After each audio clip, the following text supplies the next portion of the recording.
So I'll just start with some introductions. I'm Aoife. I'm the peer review coordinator. You'll all have gotten emails from me and we will be in contact throughout the whole review. I coordinate the reviews. It's all in the title there. Tarefe is one of my colleagues, and I'll pass it over to Tarefe to introduce himself before we get started. Okay. Hello, everyone. My name is Tarefe Goro. I am a program officer for Sustainable Diagnostic Containment Laboratories. I lead this program, and Aoife is helping us coordinating this peer review efforts. And nice to have you on. We're excited to move you through the review process. Thanks, Tarefe. Okay, so we have a few more people joining us, so I'll just give them a second to connect. Okay, it looks like everybody's in. So this is the Sustainable Diagnostic Containment Laboratories peer review orientation. We'll get started with the slides. If my computer will work. There we go. Okay, so we'll do a quick overview of what we'll go through. So we'll do an overview of Grand Challenges Canada, an overview of Sustainable Diagnostic Containment Laboratories request for expression of interest, the RFEI focus areas and anticipated outcomes. What is the external review? The external peer review, sorry. What to expect as a reviewer. We have some reminders and tips, a quick run through of how to use Fluxx, reviewer support, and then we have time at the end for some questions and answers. But don't worry, you can email us after, either if you don't want to ask on this, or if you think of some afterwards, just send us an email. So launched in 2010 with anchor funding from Government of Canada, Grand Challenges Canada funds innovations that save and improve the lives of most vulnerable in low and middle income countries and Canada. We support bold ideas with big impact and integrate science, technology, social, and business innovation, known as integrated innovation. The three pillars of our work are global health innovation, the humanitarian Grand Challenge, and the Indigenous Innovation Initiative. Regardless of program, we're prioritizing locally driven solutions for better results and greater impact, increasingly engaging people with the lived experience throughout all aspects of our processes. We want lived experience to be at the heart of our work.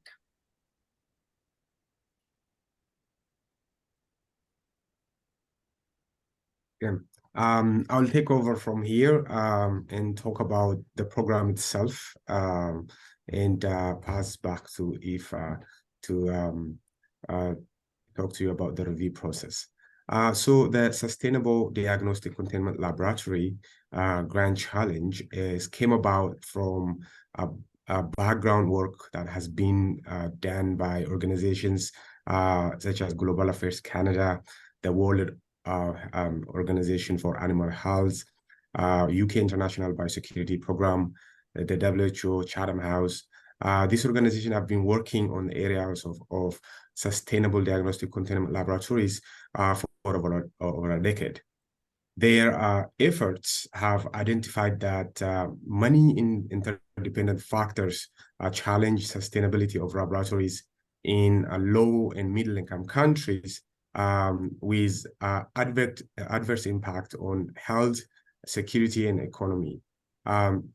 The complexity of this issue has demanded a multi-player, a multi-sectoral program to devise innovative solution for the issue of unsustainability of these laboratories.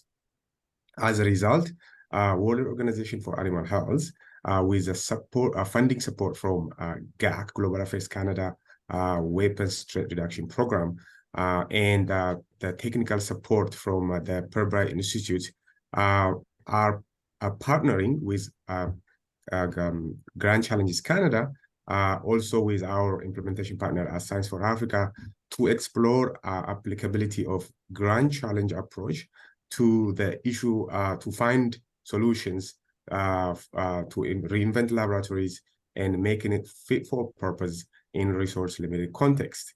So this Grand Challenge approach came about from the background work of this organization, and in first to look for innovative ideas and surface those innovative ideas from innovators. Next slide, please.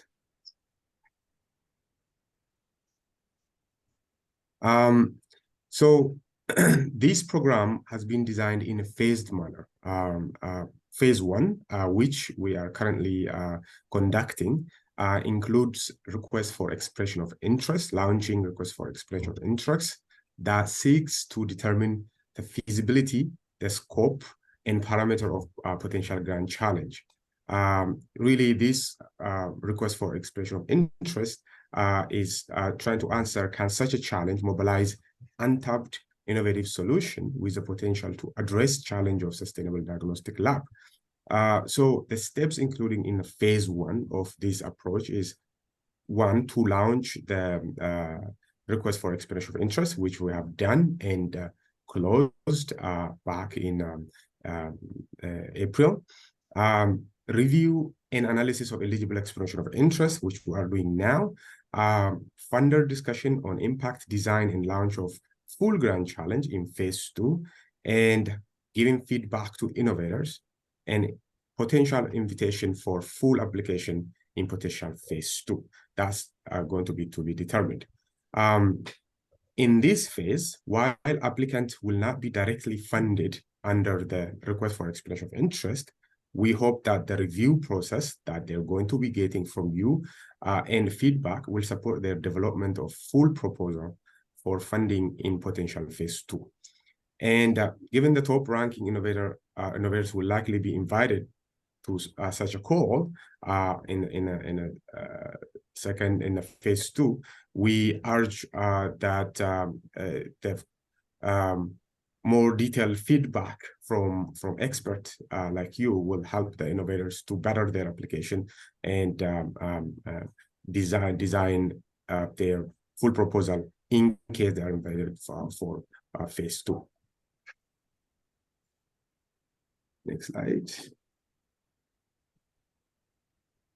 When we say diagnostic containment laboratories, the diagnostic laboratories are broad in scope, but when we say diagnostic containment laboratories, we're talking about containment facilities that control and contain infectious material or pathogens to prevent exposure of personal and release to the environment.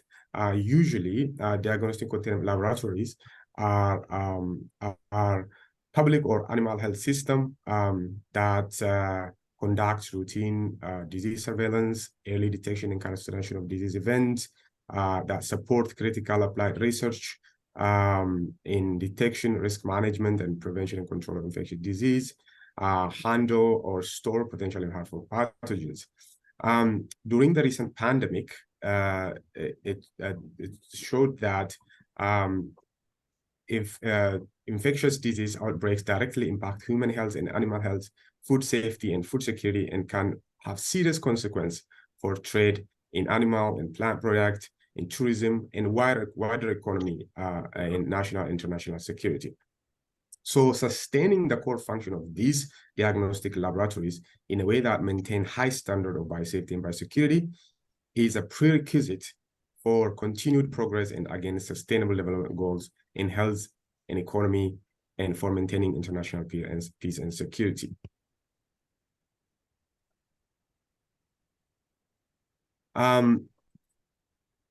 In this sustainable diagnostic containment laboratory grand challenge, what are the problems that these grand challenges set out to solve? In general, health systems in low and middle income countries are particularly vulnerable to risk of disease events and spread. And diagnostic laboratories for high consequence pathogens, which are very critical to address this risk in low middle income countries, face complex and persistent technical systemic barriers to sustainability. So the partnership, as I discussed earlier, has identified some critical area of this problem that are particularly intractable in encompassing that encompasses areas such as building design and construction. For instance, physical laboratory design that has not been adapted to local context and cannot be maintained by local stakeholders, as well as operational issues, including equipment maintenance, availability of reagents as in consumables, maintaining skills and competency of staff, including inadequate operating budgets, lack of political support, etc.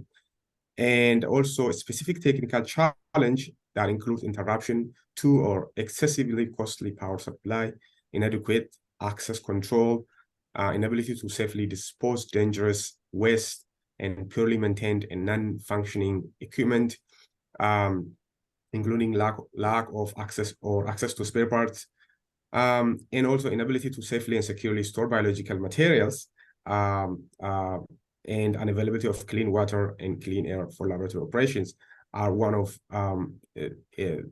that are the problems that are mainly contributing to the sustainability of diagnostic containment laboratories, and the problem that this request for expression of interest is focused on. Although the existing initiatives addressing laboratory safety and security in low middle income countries have been unsuccessful in fundamentally reducing the reliance on expensive, complex, and difficult to maintain infrastructure that exceeds available local financial and technical resources for operation and may not meet local epidemiological needs. So there remains a great opportunity for open innovation around laboratory infrastructure itself to enhance sustainability in LMICs.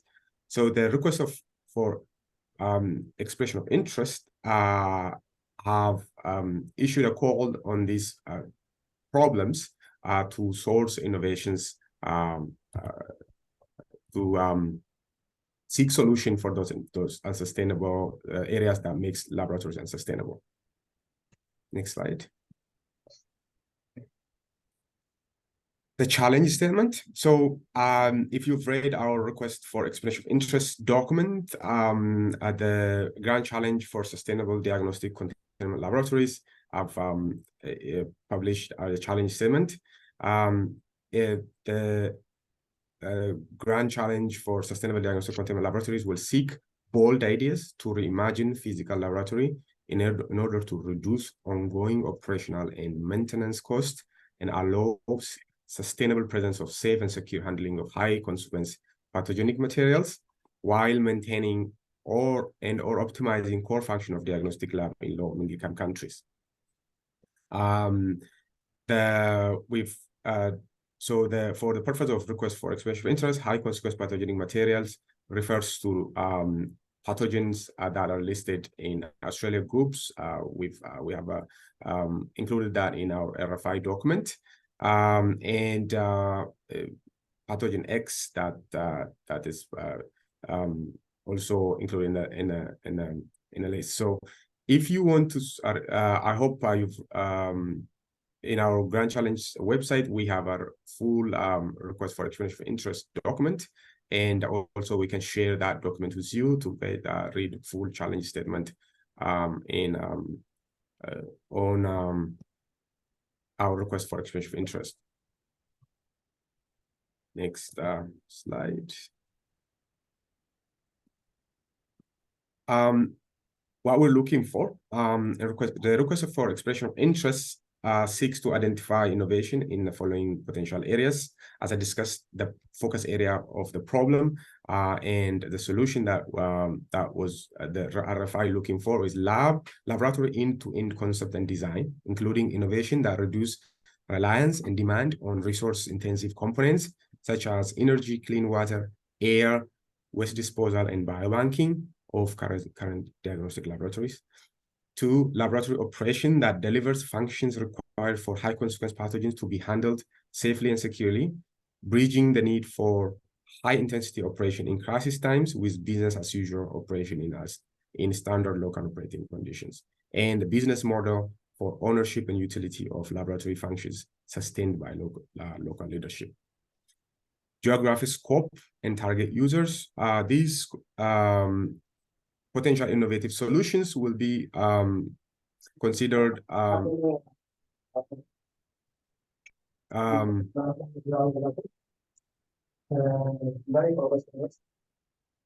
someone have a question? Would you please mute yourself? Sorry.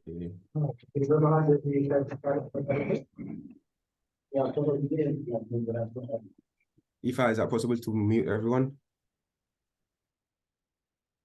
Okay, thank you.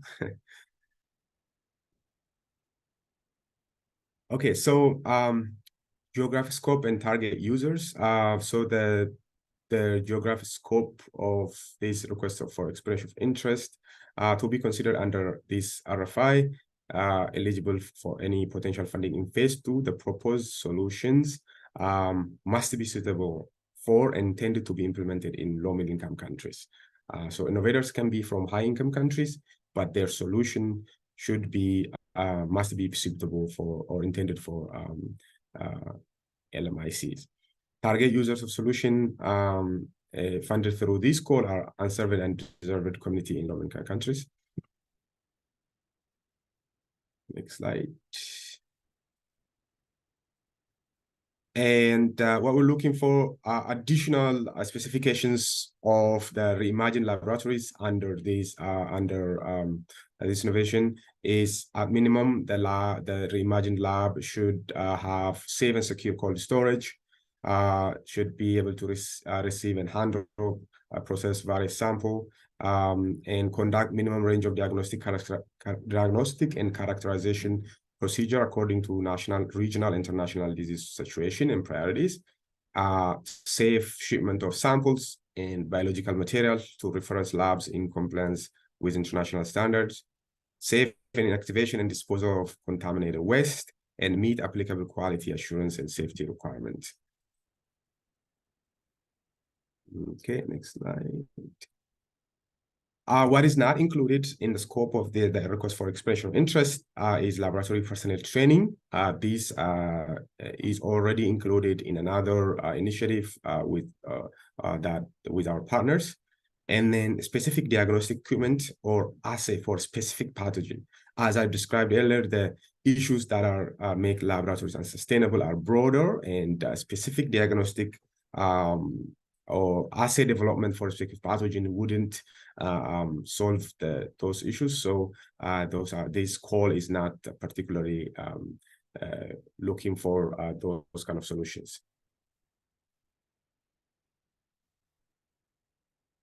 There are some criteria that innovators have to pass through. What we're not looking for is established proof of concept of innovations for which the core intellectual property rights are owned by third-party institutions. So these are these are already included in request for expression of interest. For example, for example, if the innovation solution is not intended for or to be implemented in LMIC, or if they are focused strictly on capacity building or advocacy and do not involve testing of innovative proof of concept, things like that. So full list of what this call is not looking for is already published in request for expression of interest as well. Next slide. Okay. Review process. So we've closed this call in April 26, where the GCC takes the review process at the Grand Challenge Canada. We have multiple steps. All expression of interest submitted in response to RFI will undergo multi-step expert review, which we have completed some. The review process is designed to produce analysis of landscape of potential innovative solution to the problem of sustainable diagnostic containment laboratories, and identification of most promising innovations based on criteria outlined in this RFI, and feedback on submitted expression of interest designed to improve quality of innovators and potential proposals submitted for funding in phase 2. So we will be giving those feedback back to the innovators, that potentially will help the innovators to submit for phase 2, potential phase 2. So the outcome of the review process will inform decision about whether or and how to implement fully funded grant challenge for sustainable diagnostic containment laboratories in phase 2.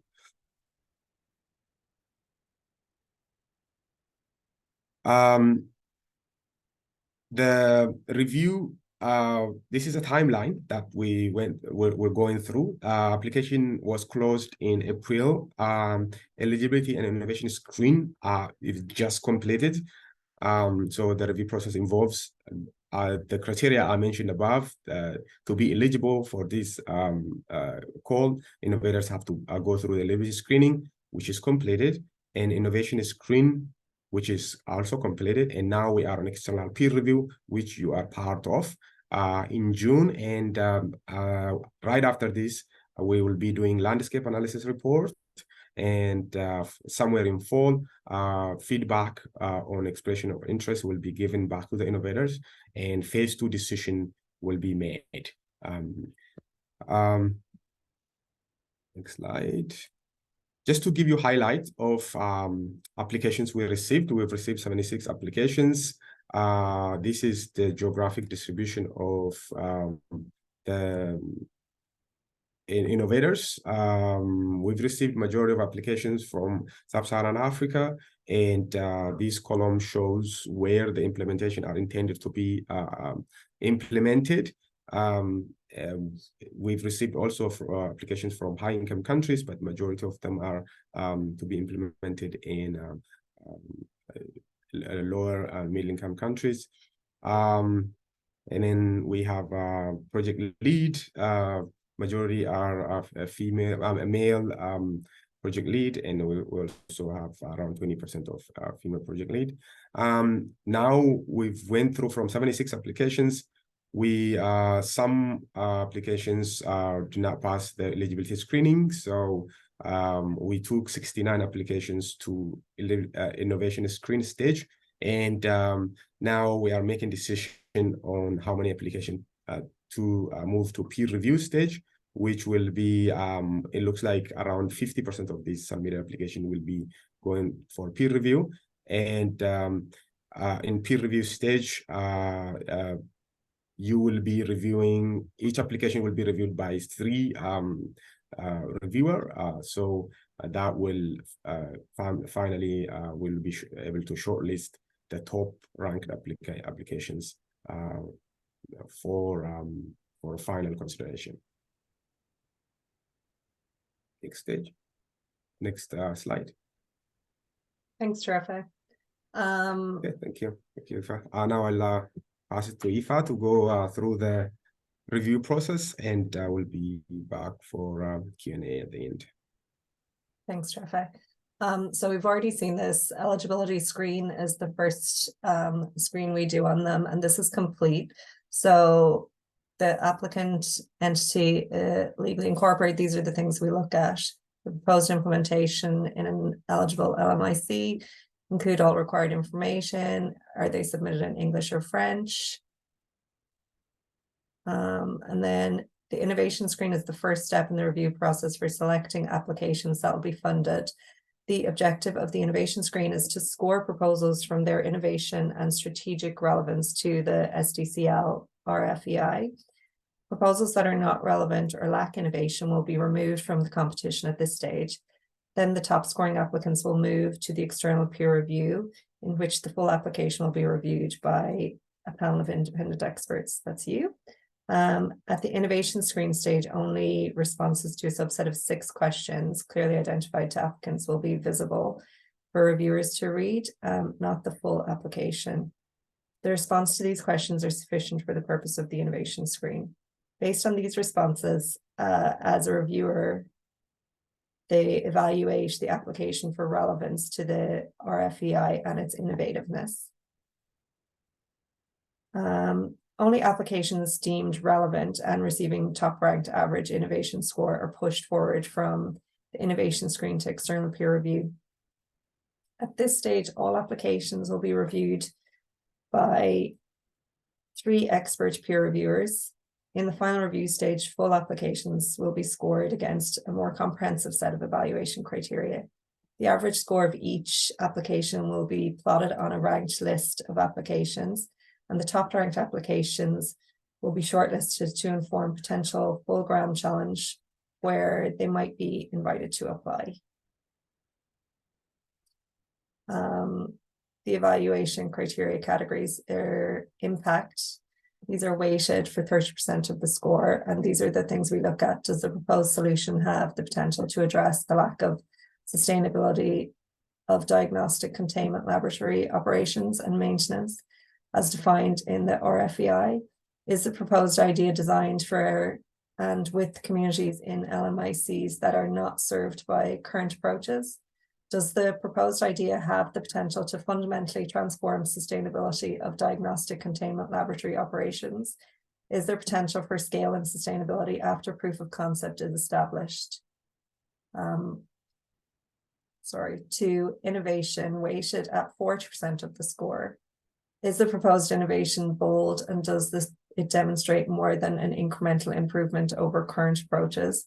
Does the proposed idea integrate scientific, technological, social, and/or business innovation? How clearly does the proposed solution address at least one of the barriers to the sustainability of diagnostic containment laboratories as defined under areas of scope in the RFEI, section 2.1? Localizations weighted for 10% of the score. Does the project lead self-identify as local to the context for which the innovation has been designed, in which the innovation is proposed to be delivered, and or is the institution at which the project lead is based local to this context? Is there lived experience of the problem being addressed represented among the project team?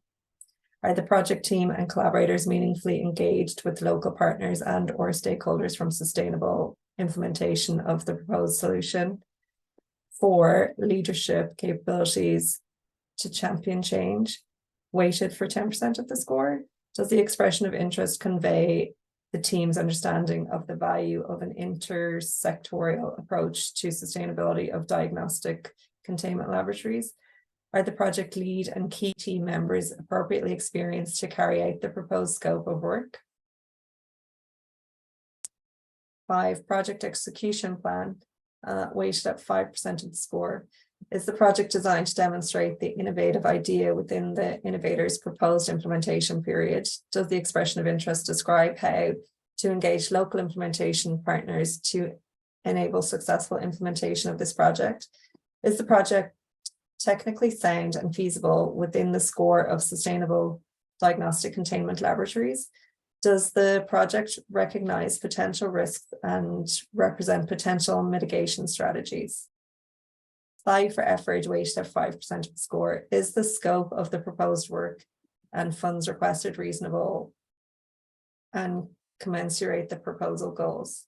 And just to let you know, where it says like weighted 5%, weighted 10%, whatever, that's calculated within Fluxx. You guys don't have to worry about that. You just give your score and then Fluxx will calculate the weighted percentage. Additional considerations. Innovation includes testing of existing ideas, approaches in new contexts. New approaches to delivering known interventions are encouraged. Spelling and grammar are not being judged in this review. Only the proposed innovation itself. Focus on the main ideas being presented in the application. Projects do not necessarily need to address all 3 aspects of integrated innovation: social, business, scientific, technological. We do not expect that all aspects of scale and sustainability have been fully addressed in these EOIs. The purpose of this call is to source ideas that have potential to fundamentally transform this space. To justify the review score, we ask you to provide brief comments on what you consider the strengths and areas of improvement of the proposed idea. The comments should address aspects of the criteria listed above. If you have comments that are not directly related to the evaluation criteria, please include them in the general comment box. Please give thoughtful, constructive feedback. All comments will be shared anonymously with applicants following the review. Therefore, please ensure you use appropriate and professional language. Write 1 to 2 sentences in the strengths and weaknesses box. Keep your comments constructive and professional. Do not write your number scores in the comment boxes. Do not discuss any of the applications in the comment boxes, and avoid using I statements. I'm just going to give you a quick run through Fluxx just to show you when you log in how it should look. So this will be the landing page you land on. When you sign in, you should have just the option to pick reviewer. And when you come to this page, this is what you'll see. So on the left, you will see the amount of reviews assigned to you. And then when you're in one, this is the first thing that comes up. You won't actually see the review until you acknowledge that you have no conflict of interest. So once I do that and I hit save, then the whole application should pop up beside it. So here's the application, and you can read through all of that. And then once you come down here, you'll see where you fill in your comments and your scores. And then you can either save it and wait till you've gone through them all and then submit them all together, or you can submit them as you're going. But once you submit, then you can't go back and edit it. If you have an issue that you want to edit it and you feel like, oh, you want to go back and read it again and do something, just send me an email and I can push it back to you. But a good idea is to maybe save them and submit them when you've read through 1 or 2 or 3, so you have a feeling for them. So that's how it should look when you go in. Sorry, I'm just going to go back to.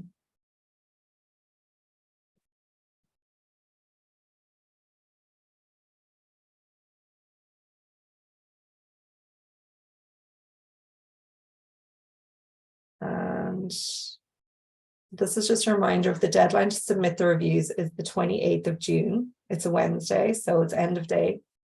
There is office hours weekly, which I will send out today. You'll get just a calendar request for them. This is just a drop in. If you have a question, drop in within this hours if you have time. If you want to just chat to one of us, otherwise you can email us at any time. Otherwise, you don't need to attend these, but we will be online from like 10 to 11 on all these dates for questions and answers. Other than that, feel free to email me at review@grandchallenges.ca with any other questions or concerns throughout the review period. So I think we have time for some questions and answers now. Yeah. May I ask a question? Please go ahead. Thank you so much. And I would like to ask, thank you for the presentation, and really everything is clear. But I would like to ask that you mentioned about specific pathogens. In the application process, in the scope, is there any specific pathogens that refer to that scope? And if there is, please mention on that. And the other one is, you said sustainability is more subjective. In fact, but we look at that applications, but when the applications have been submitted, is it at the level of regional block applications or country specific? Which one is really you look into? Because from our side, we're advocating, mainly the regional block applications, which is really overarching and to support, many countries that have been addressed. If you have a response on that, thank you so much again. Over. Thank you. Yes, for the first one, the specific method development for a specific pathogen or assay, what we're talking about is, for example, like really not to identify pathogens that are not in terms of this context of the request for expression of interest and what it is trying to solve. It was determined that research or ideas on a specific assay that is trying to detect specific pathogen is really not in line with what the RFEI is trying to identify. However, in terms of biosafety and biosecurity, if the methodology, for example, the molecular methodology that reduces the need for high containment laboratory, that might be still considered. But really, when I was saying specific assay for a specific pathogen is talking about assay development targeting one specific pathogen, not the overall laboratory sustainability. Hope that helped. The second question around areas of focus. So the innovation can come from anywhere. So we have innovators that responded from high-income countries, from North America, from Europe, but the areas that we described in the problem section is that those laboratories are unsustainable.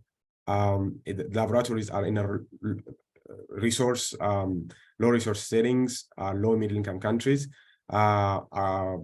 We're referring to low middle income countries according to the World Bank definition of list. So the RFI is asking innovators to consider those contexts when responding, and those solutions should be suitable or and planned to be tested in those settings.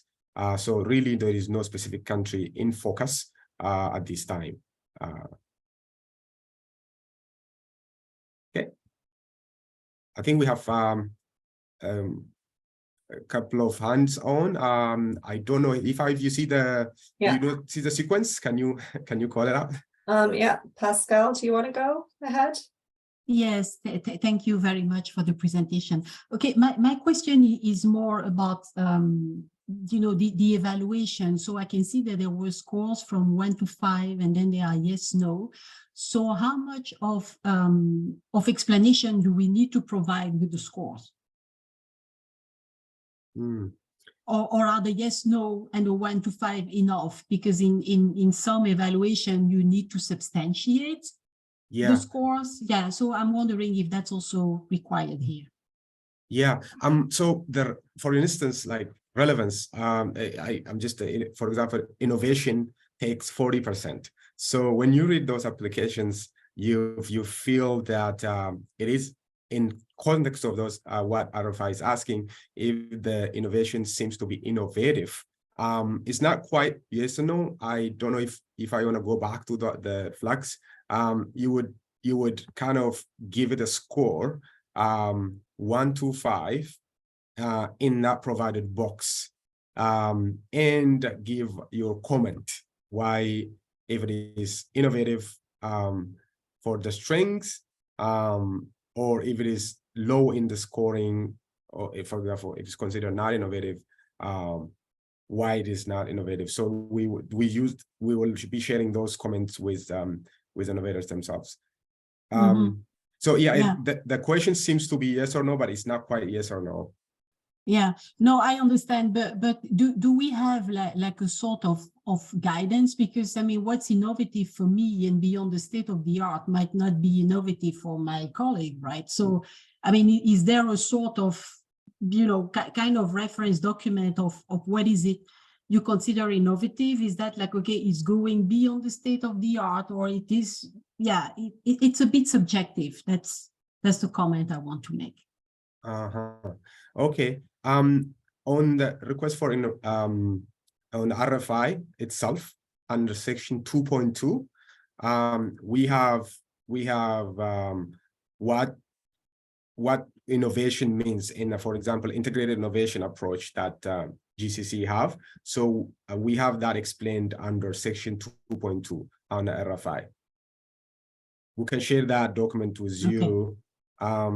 If I don't know if we already shared it. Right. It would be nice to have access to that. Thank you. Okay. Yeah, I will add it in when I send the recording and the guidance later on this afternoon. So I'll attach the RFEI as well. Okay. So Lailam, do you want to go ahead? Thank you so much. My question is also on the evaluation process. So when we log into that portal you showed us, are we going to see those proposals that we're supposed to review, or we will have access to all the proposals? I haven't seen any maybe email communication or during your presentation, if there are limits to the number of proposals we should look at, any direction on that line. Yeah. So when you log in, I don't know if you can still see my screen. Is it still sharing? We do, yeah.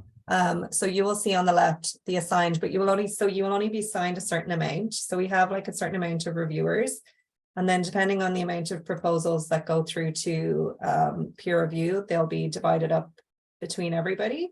So you may have like, I don't know, 7. Okay. You see them, you'll see assigned reviews, will say 7 assigned reviews, and that's all you'll see. You won't see the rest of them. You'll only see the ones that you have to review. And as well, you will review this one, but 2 other reviewers will also review that one, but you won't see their reviews. You'll just see your own review. That's how it works with Fluxx. Does that answer your question? Yeah, and also I have one quick follow-up question on one of the evaluation criteria. It says local implementing partners, like engagement with local implementing partners. When you say implementing partners, what are you referring? Is that government stakeholders, for example, laboratories, or if that could be NGOs that are working on the ground? How we define those implementing laboratories? Yeah, so I think you're referring to localization. So one of the asks is that the project lead of the innovator, if they self-identify as a local to context, that means do they have a lived-in experience in the context that are going to be they're going to implement, or do they have implementation partners that are based in those contexts that they're going to be working with to implement the solution. What constitutes the local implementation partners? That would the organization that they're going to be working with, they either have a lived-in experience in terms of the lead, or they are based in those contexts.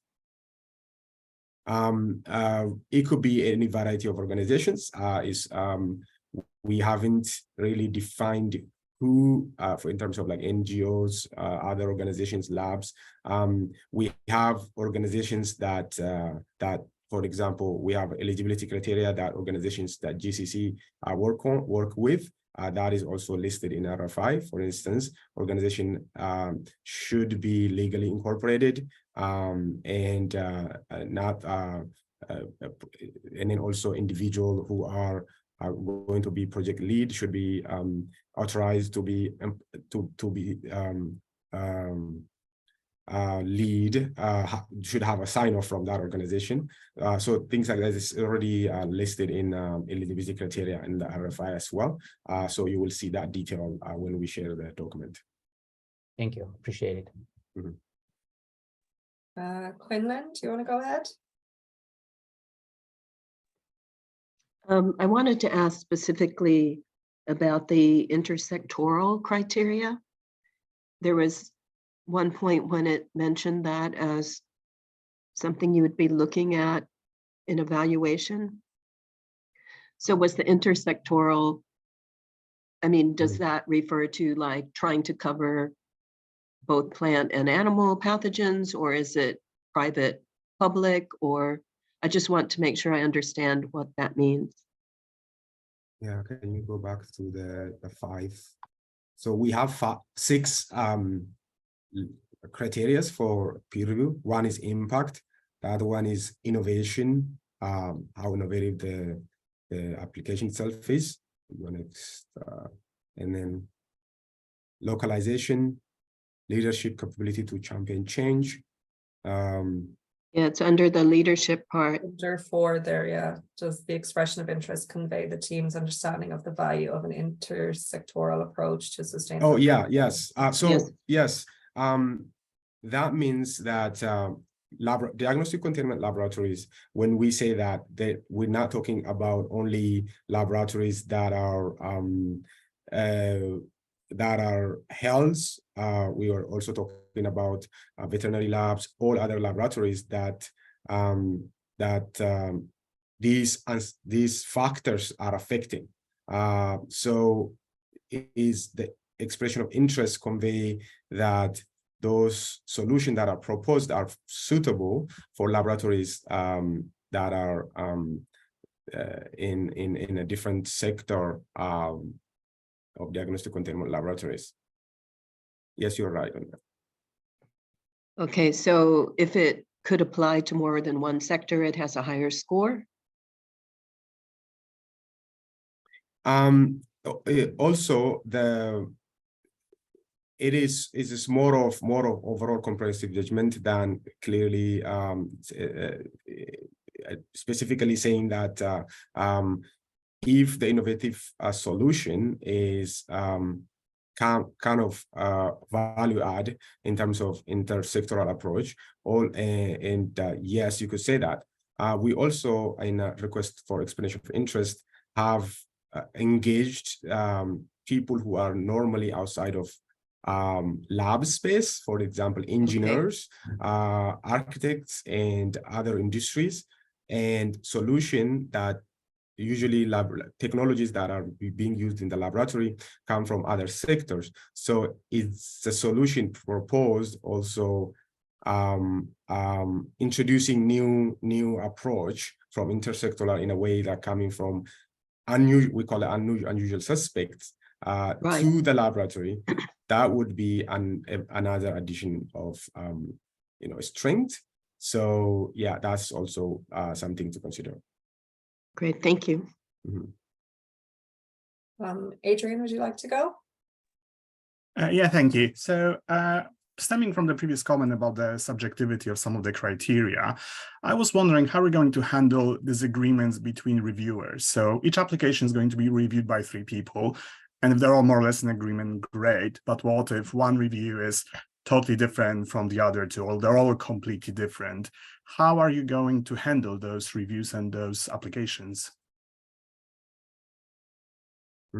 So we have, if I can add on that, but we have, the reason we have 3 is actually we have a tiebreaker. That means if it is 2 people, but we have a internal criteria to review the difference outliers among the reviewers. We have additional step to resolve if such instance arises. But yes, so there are certain criteria that that we follow to if there is any larger outlier between the reviewers. Yeah, so sometimes we may go back and ask our reviewer to just re-review it after they've looked at all of them. If there's like a big outlier, like say if we've got a big difference in scores between 2 of the reviewers, we will ask them to re-review. And if they don't have to review their score, but some may review it. And if we still have a big outlier, then we may bring in a 4th reviewer to look at them. Does that answer your question, Adrian? Yeah, it does. Sorry. So just to follow it up, so is it possible that we might be assigned another applications throughout the month if something like that happens? Not throughout the review. It's after the review period is finished. If we need it, we may come back to you and ask if you could review an extra 1 or 2. It doesn't happen very often. It generally we get a few that we might just ask the reviewers to look back over their initial review. But yeah, it could happen. It could happen also that we may come back to you and ask you to review an extra few that, because things happen throughout time, people's schedules change. So you might be asked to take on an extra couple of reviews as well. Okay, yeah, perfect. Thank you. Thanks, Adrian. Salake, do you have a question? Yeah. Once again, thank you very much for very clear presentations. Of course, my question is raised already by Zelalem. However, still, I would like to really underline on number 3, on localization. as I understood, it's not detailed proposal, it's expression of interest. So how we really manage to know the details of the team and collaborators in detail, and to witness live experience, because this is something innovative or repurposing. So is there any detail on which we can judge, or do you have your own additional criteria? Because this is extremely subjective. If some good innovator just list X and Y are my collaborators and they have lived experience, is there any way the reverse can really figure out that? Thank you. Yes, at this stage, so we've asked questions in application form. We've included those questions, so the innovators will have an opportunity to explain that. So all of these are in the application form. So yeah, also they at this stage, what the innovator comes back with, the answer is what you're going to be judging on. And I think on a more matured, for example, on RFP stage, there is additional step that they go through, right? Like for example, due diligence. There is other process that will be being done after the fact. So we pose this question to the innovators, so they will provide the answer to it. And I understand that there might not be enough sufficient information in there to judge those criteria fully, but they are asked to provide a detailed response. And I think those are the materials that you're going to be basing your scoring on. Hope that has answered the question. Thanks. You're welcome. Is there any more questions? So we have one minor funny question. Some of us might not have full experience in such international review or such fully fledged criteria. So when you just send a proposal, is there any consideration? I don't know the list of your reviewers. 5, 6 in 1 month might also need consideration. It's 1 month gap is too short to really go fully and scientifically to back up. So I don't know how you consider it, or you want to equally divide for every reverse equal number of proposals. Yeah, thank you for asking that question. So the reason we've engaged people like in this space is that we want to actually divide the reviews, the innovations based on background expertise of the innovators, and we will try to do that as much as possible. But we also have to finalize our list of reviewers and the number of applications available, and we will hopefully divide uniformly across. And I'm not quite sure how many people we have, but it probably be around 5 or more, I would say. I don't know if it's more, but it will be around that area. And in terms of timeline, we are really crunch on timeline, so it's really difficult to extend beyond that deadline because of the way the timeline is built. We have already a few delays. We've extended the application window for a week. That also aid towards this. So we really appreciate your effort to complete this before the deadline, and it will really help us to finalize this. And the innovators are waiting for the response, and we promise them to give them in as early in late summer, early fall. So yeah, that's we will follow up with additional information about how to distribute, and I think email will come from Aoife. Thanks, terrific. Yeah, you can expect an email from me today with a copy of this presentation, the recording, and guidance as well, a guidance document on the review. And I'll also add in the RFEI as well, so you have it. But if you need anything else, just shoot me an email and we'll be happy to help. Carrie, do you have a question? Just to ask, sorry, can you hear me okay? Yes. Yeah, we yes. can hear you. Great. Just to ask, so if you're sending that today, will those reviews be in the system like imminently? Are they all loaded, or when No. will we be? The review starts on Thursday. Okay. Actually, is it Thursday? Friday, Thursday. Thursday, I think, yeah. Okay, so as of Thursday, we should all be able to access. As of end however of day many Thursday, yeah, reviews. you should all have access to your reviews. And I Okay. can send out an email when they're available as well. if That'd be that helps. great. Yeah, I think so. Okay. If there's any more questions, you can always email me, but everything will go out today. You should have access to, I will set up Fluxx accounts for everybody too, and then come Thursday, you will have access to them. You just have to change, you'll get a link to change your password. So you set up your own password, and then you will see your reviews on the left when you go in.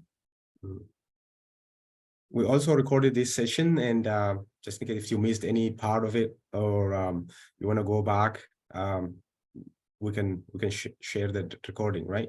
Yeah, that will be in the email today as well. Yeah. So that will Yeah. go out by end of day today. Yeah. Thank you, everybody. Thank you so much for your time today. Thank you. Enjoy the rest of your evening, afternoon. Yeah. Thank you so Thank much. you. Thank you. Thank you. Thank you. Bye. Bye. Thanks, bye. Thanks. Bye-bye. Bye. Bye all.